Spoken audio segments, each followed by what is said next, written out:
everyone. Thanks for attending today's webinar. My name is Cindy Anderson, and I'm the Senior Product Specialist with Upswing, and I'll be your host for today. For those of you not familiar with Upswing, we are a service that combines a student success portal with advanced data analytics to increase student retention at each college we partner with. In today's presentation, as you well know, Combat the Summer Slide, Building Academic Momentum Through Technology. As you know, the summer break is a time when many students lose the academic momentum they've gained throughout the year. In this webinar, we will address high-impact strategies to keep students on path to graduation throughout the summer. If you're interested in learning specifically a little bit more about how Upswing helps colleges in this endeavor, please visit our website at upswing.io. Also, if you have any questions during the webinar, please feel free to enter them in the chat box at the bottom left, or send me an email at cindy@upswing.io. I am excited to introduce today's presenters, Neha Denon and Justin Fowler. Neha is a higher education retention officer at Upswing and works daily with students, coaches, administrators to help increase graduation rates. For the past year, she's been instrumental in helping Upswing establish and manage its coach recruiting and campus ambassador programs. A graduate from Tufts University, Neha previously founded a South Asian literary magazine in the greater Boston area and uses those skills to help colleges find innovative ways to engage with students. And Justin Fowler, our marketing and engagement lead, works with each of Upswing's partner colleges behind the scenes to increase engagement among college students. He's working hard and is one of our lead researchers when it comes to analyzing and impacting student retention at each college. He has amassed a large social following through online video and content creation. And if you've seen one of Justin's Upswing product demos, it was probably created by him. So with that being said, I'm going to turn this over to Neha and Justin. Thanks, Cindy. We are super excited to join you all today to talk about this costly issue in higher education, summer slide. For those of you who may not be familiar with this term, summer melt or summer slide refers to the deterioration of a student's academic skills in the summer months between school years. This effect is usually strongest in low-income student groups who are unable to access the enrichment and advising programs that higher-income students typically utilize. The transition from high school to college is crucial to higher ed success. In fact, the American Education Research Association looked at academic momentum and whether or not it was important to maintain after high school. So Neha, now that we're in summertime, tell us a little bit more about academic momentum. Sure. Well, academic momentum is like the physics term. It's basically the speed and intensity with which a student moves through their coursework, and it's usually referred to within the post-secondary education space. So this next slide shows the results of a weighted linear regression model describing how the variables on this list on the left affect the likelihood of a student earning a degree in 5 years. This study corrects for factors such as academic preparation and background, so the results are applicable across all student groups. I see a couple of pretty interesting numbers on here. The first is that two-year students who delay entry into college are 12.5% less likely to earn their degree within 5 years. When checking against the other covariates in the study, researchers found that students who delay are disadvantaged on basically all levels.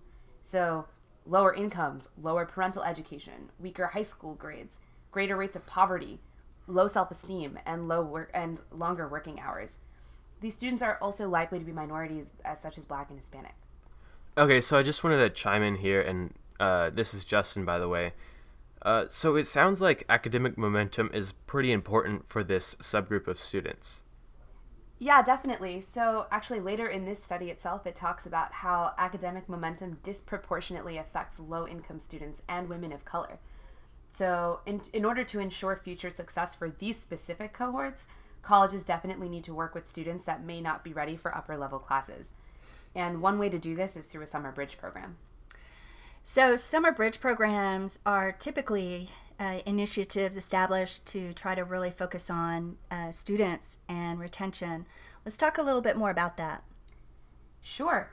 This table actually shows that the last box on there, that students who attend a summer bridge program in their first year are 11% more likely to graduate within 5 years.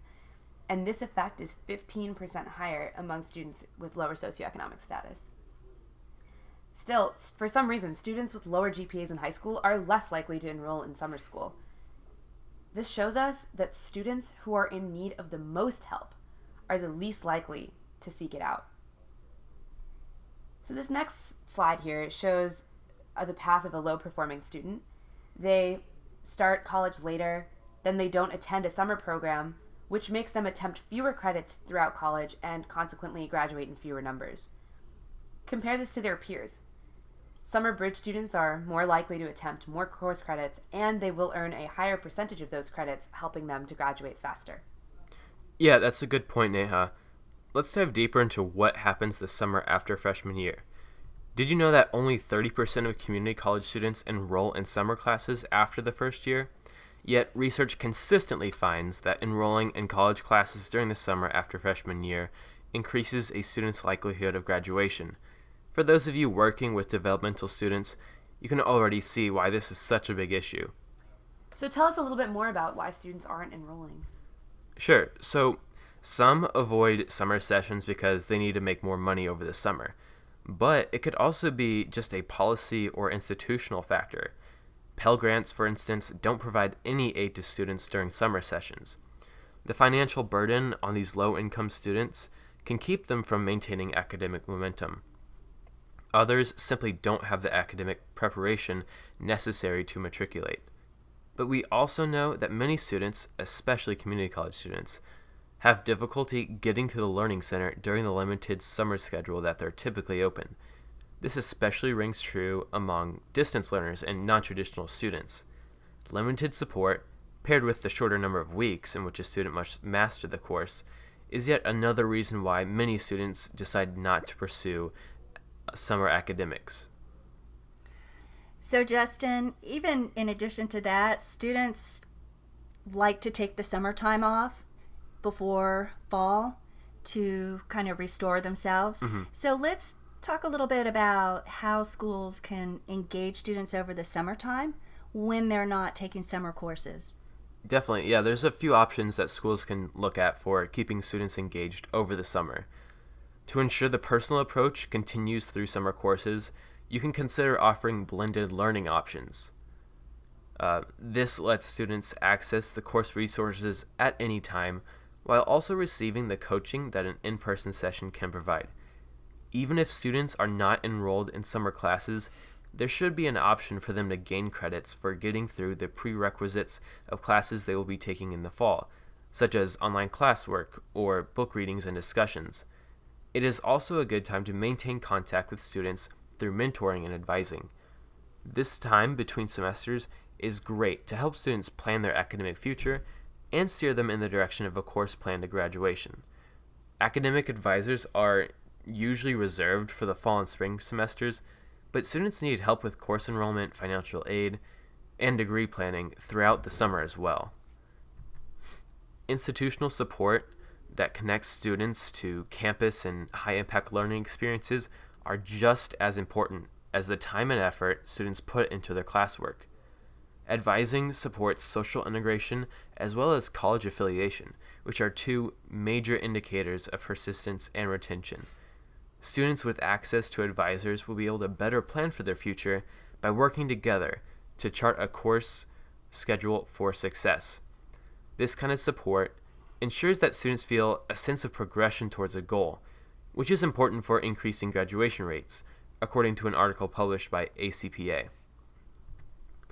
Quite often, academic advisors are the most personal connection that a student has with their school.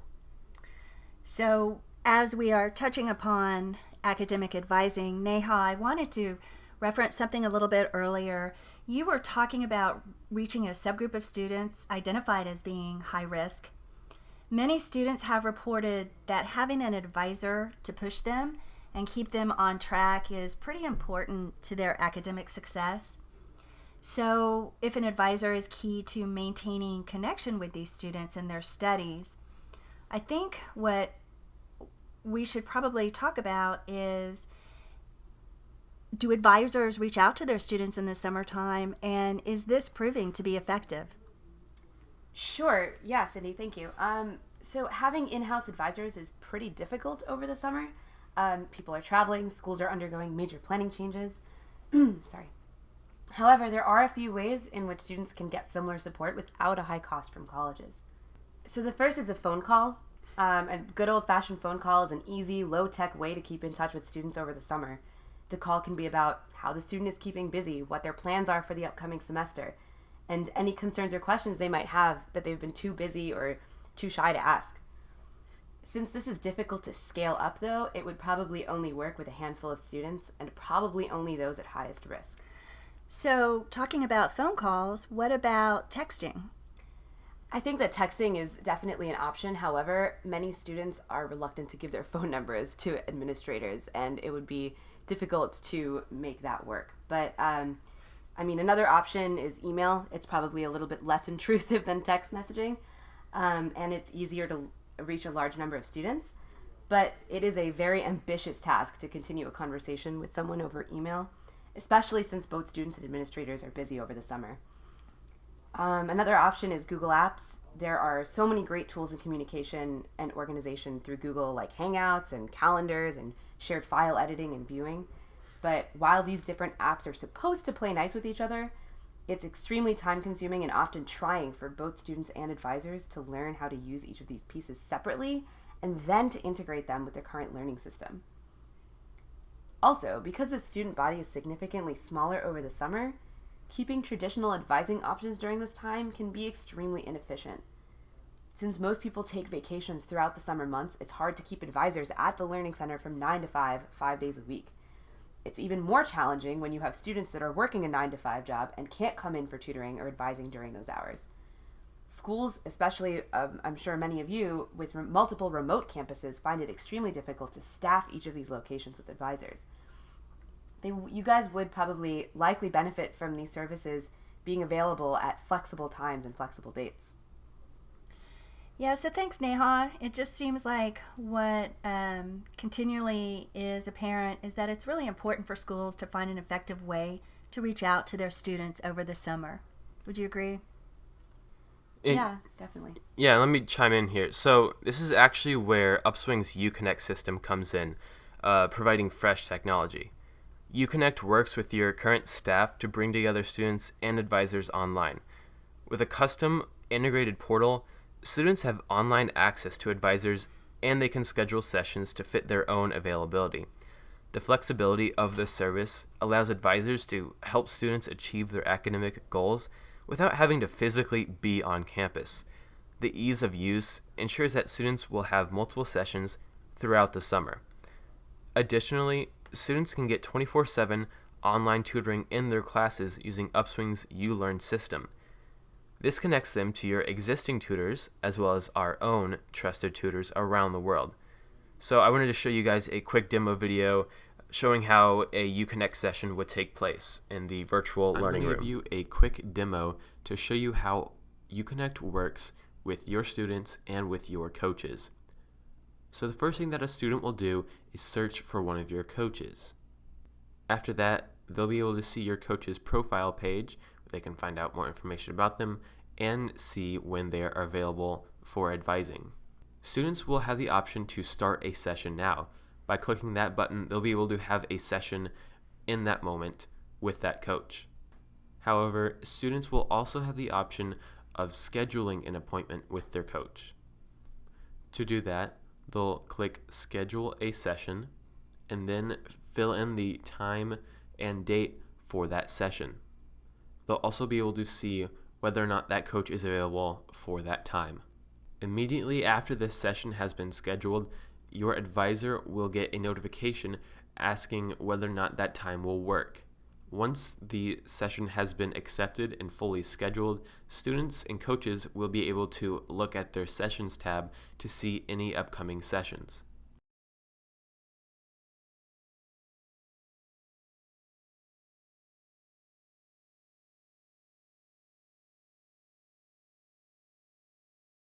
Once the session begins, the student and the advisor will be taken to a whiteboard area. Here, they'll be able to chat with video or text, as well as communicate using a virtual whiteboard and upload documents. So, Justin, I know you want to jump in here and talk about the data analytics, but I just wanted to remind everybody that I do see a couple of questions coming up, and I will address those at the end of the webinar. So, Justin, continue. Yeah, sure thing. So, it would be remiss of us not to mention how the data collected over the summer can be incredibly meaningful for retaining students. Knowing how they have progressed in summer courses equips advisors with better knowledge of which classes to place them in for the fall. For instance, you may have a student who was previously planning to enter a developmental class in fall of 2015. If this student takes classes over the summer, or does some coursework and preparation, and meets with a tutor every few weeks, you'll be able to track the student's progress in Upswing's admin dashboard. If the coach believes that the student has grasped a firm understanding of the subject, you can even come in and recommend that the student move up to a regular class. Summer data would be useful not only for tutoring, but also advising. If a student meets with an advisor over the summer, even if it's just for a quick check-in, the notes from that session would be saved in the admin dashboard and could be easily referenced by advisors and Learning Center administrators throughout that school year. Here's a little taste of what the Upswing admin dashboard currently looks like for tutoring. As you can see, there are tabs for when sessions occurred, for how long, and for feedback from both students and coaches. Of course, everything from here can be exported into a neat spreadsheet or PDF. There is no limit to how helpful the admin dashboard can be. All right, Neha, back to you. Thanks, Justin. I just wanted to bring us back to the main point of this webinar, which is how to combat the summer slide. Truthfully, there is no one component that will make sure that students maintain academic momentum. It's dependent on making sure resources such as tutoring, advising, and mentoring are all available over the summer. Though students aren't always willing to take summer classes, give them the option for online coursework or online tutoring to make this decision easier for students and faculty with busy schedules. So our key takeaways from this webinar are that summer slide is a problem which many students face, and particularly low-income and other disadvantaged students. Yeah, and along with that, summer bridge programs are a proven way to maintain academic momentum. But if students don't enroll, then there are other options to keep them engaged, like summer assignments and coursework. I'll chime in as well. Advising is an often overlooked component during the summer, but should be utilized to help students plan their academic and financial futures. Yeah, and existing strategies like phone calls are personal, but not scalable. Email and Google Apps are scalable, but not personal. UConnect brings both of these traits together. We understand how difficult it is to keep students motivated through the summer, but we strongly believe in the power of FaceTime with advisors.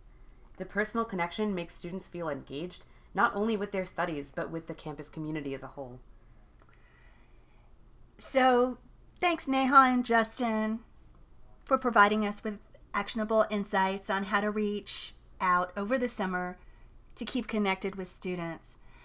I did want to go ahead and address a couple of questions that we have come in. I'll go ahead and just address a few of these that I received through email so that we can stay on our allotted time here. So Justin, I'm going to address this question to you. And it states, are students able to use Upswing to connect with both advisors and tutors? Okay, yeah, so part of the initial implementation process with each school involves setting up a personalized college portal for students with the school's branding, and then also integration of its single sign-on provider. So after a student logs in, they're able to select from the services that the school offers through Upswing. But if the college offers both tutoring and advising through Upswing, then it's just like a one-stop shop for both services. Okay. Thanks for clarifying that. I am going to also address this question to you as well. Okay. So, what kind of benefit does this afford our advisors that we don't already have? That's a great question. Okay, yeah. So this basically UConnect allows your advisors to reach students that have difficulty getting back to campus after class. So connecting online at the convenience of the student increases engagement levels from students. But also, live data is connected during and after all of these sessions. So this enables access to information that the advisor wouldn't already have, including info from tutoring lessons, meetings with other advisors, and sessions with mentors. Okay, thanks, Justin. I have a third question here. And Neha, since you work directly with campuses and helping to implement, what I'm going to ask you is tell us a little bit about the training process for faculty advisors that choose to use Upswing.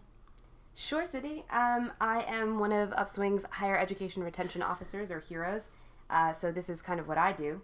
But at the beginning of each school year, your partner hero will visit your campus and complete trainings with all of your tutors, advisors, mentors, and admins that will be using Upswing.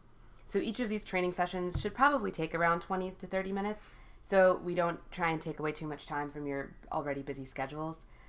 Over the course of the school year, though, we will send out weekly newsletters and demo videos with new features and best practices. So I see another question in here as well, that our focus of data was specific for community colleges.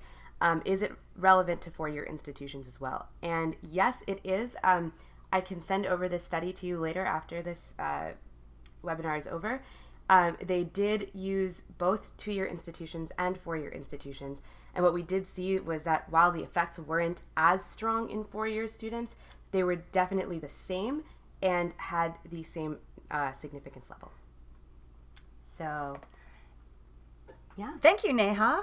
Mm-hmm. Justin. Mm-hmm. I'd like to thank everybody for attending today's webinar. Wish your students much success and hope everybody has a great summer. Thank you so much for listening. Yeah, thanks. That was good. There you go. Okay. That was good. They didn't hear that because his head was in the way. Yeah, and it wasn't that loud. So. Okay, that was good. So, that was good. State that question again. Oh, the question was she was asking if it was relevant to four-year schools as well.